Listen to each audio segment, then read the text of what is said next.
Bonjour, bonjour, bienvenue sur le plateau de Bâti-Journal TV. Nous sommes toujours à Bipositive et avec moi Lionel Brunet. Lionel Brunet, bonjour. Bonjour. Vous êtes le délégué général du syndicat de l'éclairage. Je vais vous demander une présentation rapide du syndicat de l'éclairage. Alors le syndicat de l'éclairage, c'est la première organisation professionnelle française qui représente les industriels français et européens. C'est une organisation professionnelle, c'est-à-dire qu'elle défend les intérêts collectifs et individuels de notre filière vis-à-vis des pouvoirs publics en Europe et en France. Voilà. Un petit lobby. Un lobby, en deux mots, oui. En deux mots. Mais ça n'empêche de travailler sur les questions de l'éclairage. Et on va voir avec vous quatre actions que vous menez en ce moment. La rénovation de l'éclairage. Qu'est-ce que ça veut dire rénover l'éclairage ? Alors rénover l'éclairage, c'est changer ses luminaires, changer son rapport à sa lumière d'aujourd'hui avec les techniques traditionnelles. Aujourd'hui, tout le monde connaît la LED, puisqu'il n'y a pratiquement plus que de LED dans les ampoules. Et aussi, c'est embarquer l'intelligence qui existe déjà dans nos luminaires, qui permet avec des capteurs de lumière naturelle, des capteurs de détection de présence, d'économiser encore plus que ce que permet la LED, qui permet des économies de 5 à 10 fois. Ça veut dire qu'aujourd'hui, la LED ne se suffit plus à elle-même. Il faut aller un peu plus loin. On est d'accord, on ne parle pas du particulier, là, on parle du bâtiment tertiaire, on parle du bâtiment public. Alors tout à fait, c'est tout sauf l'habitation. Ça va à l'industrie, les commerces, les parkings, tous les espaces, je veux dire, autres que son habitat propre. Voilà. Et là, dans tous ces espaces, la LED ne suffit pas à l'économie. Il faut aller encore plus loin. Alors, il faut aller plus loin parce qu'on estime, en combinant ces deux paramètres, ces deux capteurs d'information, on peut encore économiser 50% de plus. Donc le gain est déjà fort, j'ai cité 5 fois, on divise par 5 la facture, mais on peut encore diviser par 2, donc 2 fois 5 c'est divisé par 10, le coût économique, puis le coût environnemental en CO2. Si j'ai bien compris, aujourd'hui, l'éclairage, c'est 12% des consommations mondiales d'électricité, c'est ça ? Alors tout à fait, ce chiffre est vérifié à l'Agence internationale de l'énergie, et si on n'utilisait que de la LED, on pourrait descendre à 2%, c'est-à-dire potentiellement, il y a un gain de 10% de la consommation électrique mondiale en n'utilisant que de la LED. Voilà, sans changer nos habitudes. Alors, et on peut aller encore plus loin en changeant nos habitudes et en mettant un peu d'intelligence dans tout cela. Alors tout à fait, la LED en fait c'est plastique, c'est-à-dire qu'elle vous permet de faire la couleur que vous voulez, là où vous voulez, quand vous le voulez, et de la piloter vous-même avec un smartphone ou tout autre système d'intelligence. Voilà. Et de la piloter en fonction de l'éclairage naturel. Et de la piloter en fonction de l'éclairage naturel, parce que le principe, c'est d'abord de la lumière naturelle, c'est ce que demandent les salariés.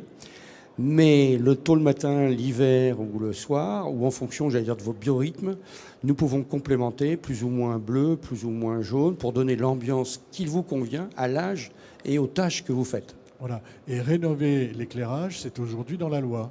Alors rénover l'éclairage, tout à fait, c'est une obligation, non pas de rénover, mais si vous avez décidé de rénover, il y a un arrêté qui définit la consommation maximale, très simplement 1,6 watts par mètre carré par 100 lux.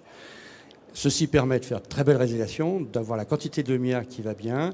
C'est un objectif. Sachez qu'aujourd'hui, le parc installé est plutôt entre 4 et 5 watts dans la plupart, par exemple, des bureaux. Voilà, donc on a vraiment de la marge.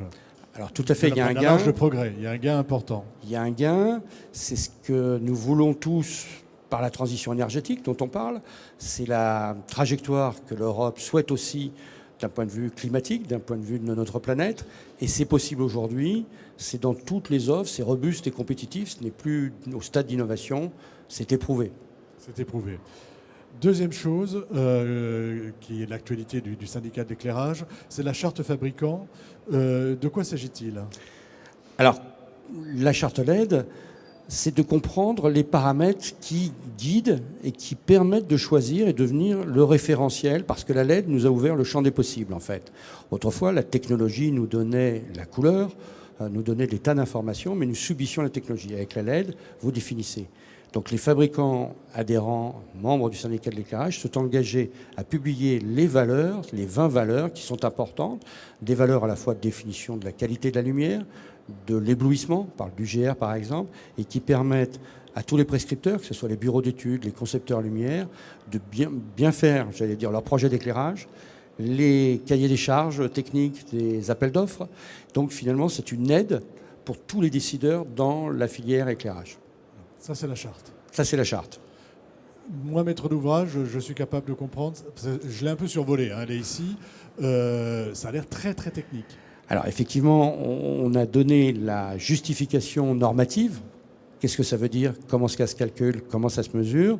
Moi, j'invite les maîtres d'ouvrage soit à se faire assister par des spécialistes, il y en existe déjà, ou de se former. Et nous-mêmes, le syndicat d'éclairage, nous avons investi dans un centre de formation, l'IFEP, qui permet aussi bien aux maîtres d'ouvrage publics que privés de se former aux projets d'éclairage, que ce soit pour les commerces, pour les infrastructures, par exemple aéroportuaires. Chacun a sa spécialité. Troisième actualité, la formation. Là, c'est un guide sur les formations qui existent aujourd'hui pour aller un peu plus loin dans ce qu'on disait tout à l'heure, pour pouvoir permettre un éclairage plus vertueux.